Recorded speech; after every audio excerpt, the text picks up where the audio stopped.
ایسا محسوس ہوتا تھا جیسے وہ ہماری نقل و حرکت کی نگرانی کر رہے ہوں۔ جاسوسی میں وہ بالکل اناڑی لگتے تھے، لہٰذا جلد ہی وہ میری نگاہوں میں آ گئے۔ جب ہم ڈائننگ ہال سے اٹھے تو سپہر کے 3 بج رہے تھے۔ میں اپنے کمرے کے دروازے تک جا کر پھر ڈائننگ ہال میں واپس آ گیا تو وہ جا چکے تھے۔ میرا شک یقین میں بدل گیا کہ ہماری نگرانی ہو رہی ہے۔ اتنے اناڑی جاسوس کسی محکمے کے نہیں ہو سکتے تھے۔ مجھے یقین ہو گیا کہ یہ رفیق کے بھیجے ہوئے کتے تھے جو ہماری بو سونگھنے آئے تھے۔ شام 6 بجے میں نہا دھو کر اور تر و تازہ ہو کر کرنل مزمل کو فون کرنے جانے ہی والا تھا کہ بہرے نے آ کر بتایا کہ میرا فون آیا ہے۔ درشن ہوٹل کے کمروں میں ٹیلی فون کی سہولت مہیا نہیں تھی اور یہ ہمارے لیے بہتر ہی تھا، کیونکہ رفیق دوسرے کمروں میں فون کر کے اگر رانی کی آواز سن لیتا تو پہچان کر فوراً ہمارے یہاں آنے کے مقصد کی تہ تک پہنچ جاتا۔ یہ کرنل مزمل کا فون تھا۔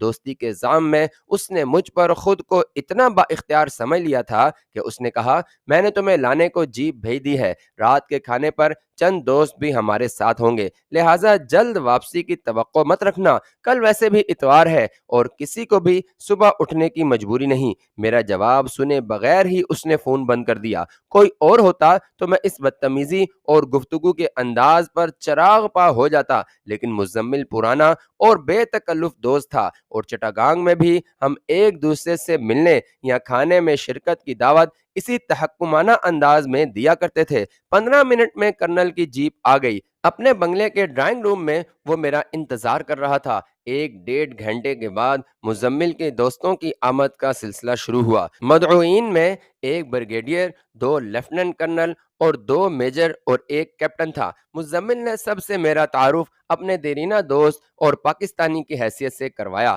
رات کے کھانے پر بھی ہمارا زیادہ تر موضوع پاکستان اور بنگلہ دیش کے خوشگوار تعلقات کی استواری اور ان دونوں مملکتوں کے پھر سے ایک ہو جانے کی توقعات کی امید ہی رہا۔ مجھے سب مہمانوں کی گفتگو سے یہ محسوس ہو رہا تھا کہ ان کے خیال میں متحدہ پاکستان سے علیحدگی کی وجہ ان کے غدار لیڈروں کے جذباتی اور ناعاقبت اندیشانہ نعرے تھے۔ میں نے انہیں کہا کہ غدار صرف مشرقی پاکستان میں ہی نہیں بلکہ ان سے 2 چند پاکستان میں بھی تھے۔ ادھر ہم ادھر تم کا نعرہ بھٹو نے لگایا تھا۔ سلامتی کونسل میں پولینڈ کی جنگ بندی کی قرارداد کو بھٹو نے پھاڑا تھا، جس سے بھارت اور پاکستان کی افواج کی اپنے اپنے ملکوں میں واپسی ہوتی، کیونکہ اس ساری جنگ کے دوران پاکستانی فوج تو اپنے ملک میں ہی تھی اور جارح اور حملہ آور صرف بھارتی فوج تھی، اور پاکستان کی تاریخ کے واحد منصفانہ اور شفاف الیکشن جس میں عوامی لیگ کو واضح اکثریت ملی تھی،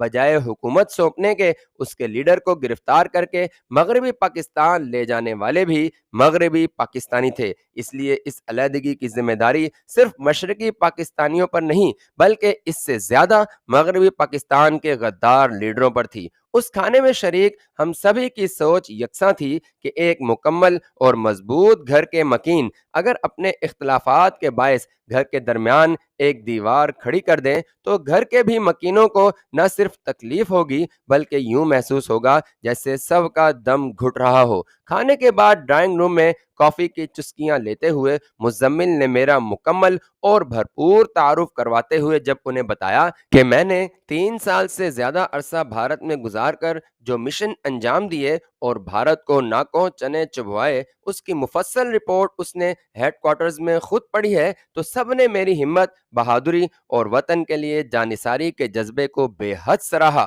مزمل نے اپنے ان سینئرز اور جونیئر افسران کو مدعو کیا تھا جن کے متعلق اس نے گزشتہ رات بتایا تھا کہ وہ اپنے ہم خیال فوجی افسران سے بھی ملوائے گا۔ بریگیڈیئر نے میرے کھلنا آنے کی وجہ پوچھی تو میں نے مختصراً اتنا بتایا کہ ایک معمولی سے ذاتی کام کے علاوہ ہمارا مقصد سندر بن میں شکار کھیلنا ہے۔ ہم نے تو آج صبح شکار کے لیے روانہ ہونا تھا، لیکن مزمل کی وجہ سے اس پروگرام کو 2-3 روز کے لیے ملتوی کر دیا گیا ہے۔ مزمل نے شکار کے انتظام کے لیے اپنی مدد کی پیشکش کی تو میں نے کہا کہ تمام انتظام یہاں کی معروف شخصیت رفیق الاسلام نے کر دیا ہے۔ تو ایک لیفٹیننٹ کرنل بولا، شاید تم اس رفیق کی بات کر رہے ہو جس نے بھارتی افواج کو ہار پہنا کر کھلنا میں ان کا استقبال کیا تھا۔ وہ رفیق نہیں، شیطان ہے، اس سے بچ کر رہنا۔ مزمل رفیق کا نام سن کر سوچ میں پڑ گیا اور پھر جیسے دل میں کوئی حتمی فیصلہ کرتے ہوئے بولا، رفیق کو اپنے ساتھ شکار پر ضرور لے جانا۔ شکار کے دوران پاؤں پھسلنے یا بھیڑ کاٹنے سے بھی نشانہ چوک سکتا ہے اور بجائے مطلوبہ شکار کے رفیق بھی اس گولی کا نشانہ بن سکتا ہے۔ اگر ایسا ہو جائے تو نہ صرف کھلنا کے رہنے والوں پر بلکہ سارے بنگلہ دیشیوں پر تمہارا احسان ہوگا۔ کرنل مزمل نے بٹوین دا لائنز یعنی بین السطور دل کی بات مجھے کہہ دی تھی۔ بریگیڈیئر نے اس کی تائید کرتے ہوئے کہا، شکار کے دوران ایسے واقعات اکثر پیش آ جاتے ہیں۔ میں تمہیں یقین دلاتا ہوں کہ تمہارے یا تمہارے ساتھیوں کے خلاف کوئی انکوائری نہ ہونے دوں گا۔ تم صرف گولی کے چوک جانے سے اس کی موت واقع ہونے کی رپورٹ ایک ایس پی کو اور اس کی کاپی مجھے دے دینا، باقی سب مجھ پر چھوڑ دو۔ حالات کو اپنے موافق دیکھتے ہوئے میں نے سوچا کہ ان ہم خیال افسران سے سونیا کے متعلق بات چھیڑوں کہ بریگیڈیئر نے مزمل کو کہا، check all the doors and Windows, سارے دروازے اور کھڑکیاں چیک کرو۔ مزمل نے 5 منٹ کے بعد واپس آ کر کہا کہ سب ٹھیک ہے اور ملٹری پولیس کے 6 جوان پہرے پر ہیں۔ میں حیران تھا کہ اتنی بے تکلفی اور یگانت کے بعد یکا یک یہ تبدیلی کیوں؟ کرنل مزمل بھی اپنی جگہ پر بیٹھ گیا۔ تمام افسران بھی پرسکون خاموشی سے بیٹھے تھے۔ بریگیڈیئر نے اس دوران سگار لگایا۔ پریشان تو صرف میں تھا کہ یہ یکا یک کیا ہو رہا ہے۔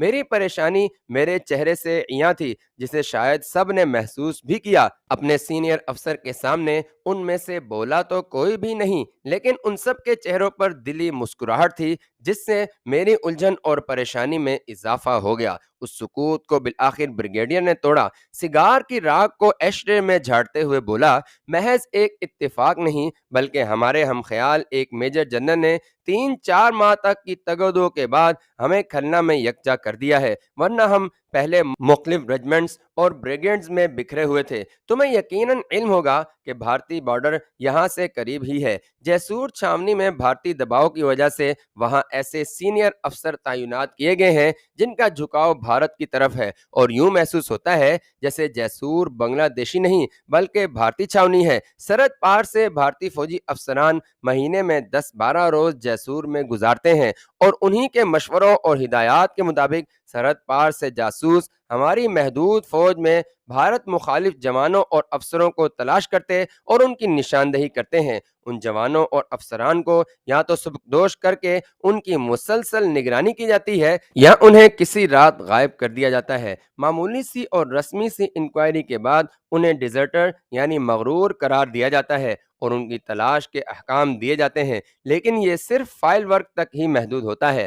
عملی طور پر اب تک نہ تو کبھی ان کی تلاش کی گئی ہے اور نہ ہی ایسا کوئی ڈیزرٹر آج تک پکڑا گیا ہے۔ کھلنا میں ہم نے مختلف ذرائع سے معلومات اکٹھی کر کے ایک مفصل رپورٹ تیار کی ہے، جس کی روشنی میں ایک پلان بھی ترتیب دیا ہے۔ جیسور چھاونی میں ایک ہیلی پیڈ یعنی ہیلی کاپٹر اترنے اور اڑنے کی جگہ ہے، جہاں سے بھارتی سینئر افسران ہیلی کاپٹروں میں کلکتہ سے اس چھاونی میں آتے جاتے ہیں، اور ان کا فلائنگ روٹ یعنی پرواز کا راستہ سندربن کے اس علاقے سے ہے جہاں پر شکار پارٹیاں جاتی ہیں۔ ایئر پاکٹس یعنی ہوا کے دباؤ سے بچنے کے لیے یہ ہیلی کاپٹر اس علاقے پر 800 سے 1000 فٹ کی بلندی پر اڑتے ہیں۔ ہمارے پلان کے مطابق اگر کسی ایسے بھارتی ہیلی کاپٹر کو اس علاقے میں مار گرایا جائے تو بھارتی تحقیقات سے صاف معلوم ہوگا کہ یہ حادثہ کسی فنی خرابی سے نہیں ہوا بلکہ دانستہ اسے ہٹ کیا گیا ہے۔ اس کا نتیجہ یہ ہوگا کہ 8 بھارتی افسران ہلاک ہوں گے۔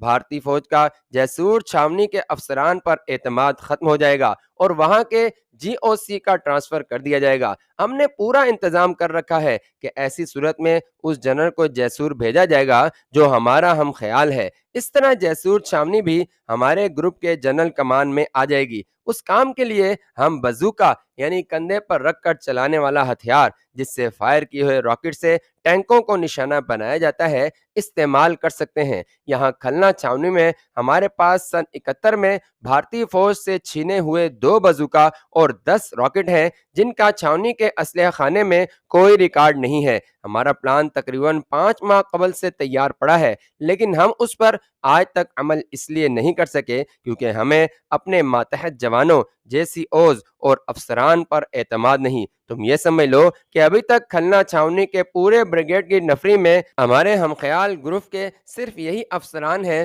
جو اس کمرے میں بیٹھے ہیں، اور 14 سپاہی اور NCO ہیں، جن میں سے 6 ملٹری پولیس والے باہر پہرے پر ہیں۔ ان سب کی وفاداری کسی بھی قسم کے شک و شبے سے بالاتر ہے۔ اس بریگیڈ میں ہماری سوچ سے اختلاف رکھنے والے ہمارے خلاف جاسوسی اور ہماری نقل و حرکت کی نگرانی بھی کرتے ہیں، اس لیے ہمارا پلان ابھی تک سرد خانے میں ہی ہے۔ کل تم سے ملنے کے بعد آج صبح کرنل مزمل نے مجھ سے تمہارے متعلق بات کی۔ بھارت میں تمہاری تمام کارگزاری کو یہ پہلے ہی کئی مرتبہ ہم سے تفصیلاً بیان کر چکا تھا۔ تمہاری یہاں موجودگی کا سن کر ہم نے آج بعد دوپہر میٹنگ کی اور آج رات ہی تم سے ملنے کا فیصلہ کیا۔ بزوکا کی رینج 1000 فٹ سے زیادہ ہے اور اس رینج میں یہ ٹینک کی 6 انچ موٹی چادر کو پھاڑ دیتا ہے۔ ہیلی کاپٹر تو اگر 1500 فٹ بھی بلند ہو تو یہ اس کے پرخ سے اڑا دے گا۔ اسے چلانے کے لیے 2 افراد کی ضرورت ہوتی ہے اور اس سے نشانہ لینا بہت آسان ہے۔ ہمارے ہم خیال افسر اور جوان بھی یہ کام سر انجام دینے کو تیار ہیں، لیکن ان کی چھاونی سے باہر اور ڈیوٹی کے علاوہ نقل و حرکت کی سختی سے نگرانی کے باعث ہم اپنے اس مشن کی تکمیل سے پہلے یا بعد میں ایکسپوز ہونے کے متحمل نہیں ہو سکتے۔ کیا تم اپنے شکار کے پروگرام کے دوران اس مشن کو سر انجام دینے کی ذمہ داری اٹھا سکتے ہو؟ مجھے یقین ہے کہ بزوکا کے 2 فائر کرنے کی ٹریننگ سے تم اس کا آزادانہ اور کامیاب استعمال کر سکو گے۔ استعمال کے بعد تم اسے ہینڈ گرنیڈ سے وہیں تلف بھی کر سکتے ہو۔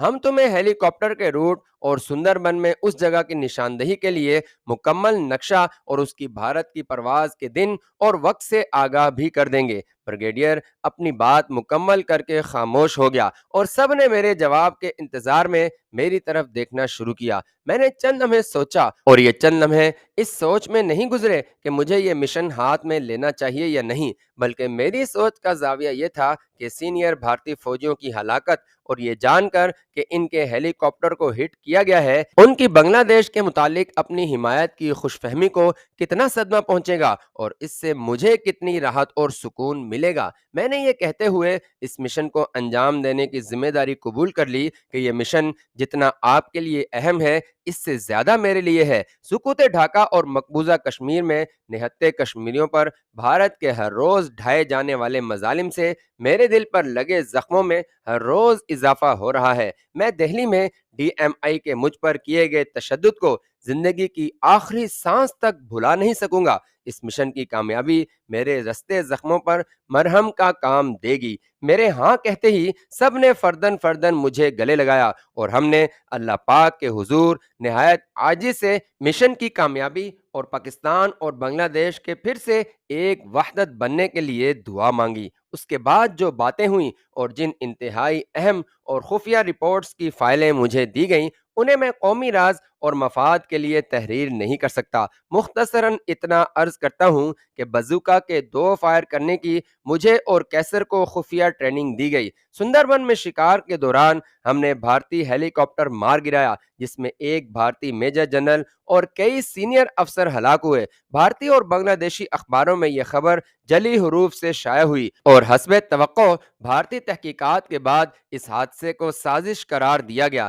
جس کے نتیجے میں جیسور چھاونی کا GOC اور کئی سینئر افسران کا تبادلہ کر دیا گیا۔ اور جب میں پاکستان واپس لوٹا تو میرے پاس انتہائی خفیہ اور اہم فائلوں کا پلندہ تھا، جسے میں نے پاکستانی متعلقہ حکام کے حوالے کیا۔ اپنا سارا راز، پلان اور اس کی ذمہ داری مجھے سونپ کر مجھ پر جو اعتماد کیا گیا تھا اسے ذہن میں رکھتے ہوئے میں نے وہیں فیصلہ کیا تھا کہ سونیا کو وین روک کر اٹھانے اور کھلنا سے کھلے سمندر تک پہنچنے میں اپنی دشواری اور چکما رانی کی یہاں موجودگی کا انہیں بتاؤں۔ بریگیڈیئر نے میری بات نہایت غور سے سنی اور کہا کہ وہ ہماری خواہش اور دیے گئے وقت کے مطابق ہماری شکار پارٹی کی روانگی کے بعد رانی، اس کے لڑکے اور دوسری خواتین کو بینکاک جانے والے جہاز تک حفاظت سے پہنچانے اور پھر ہماری شکار پارٹی کو بھی اس جہاز تک چھوڑنے کے لیے فوجی سپیڈ بوٹ پر مسلح فوجیوں کو ہماری حفاظت کے لیے بھیجے گا۔ علاوہ ازیں اپنے اعتماد کے فوجی جوانوں کی سویلین لباس میں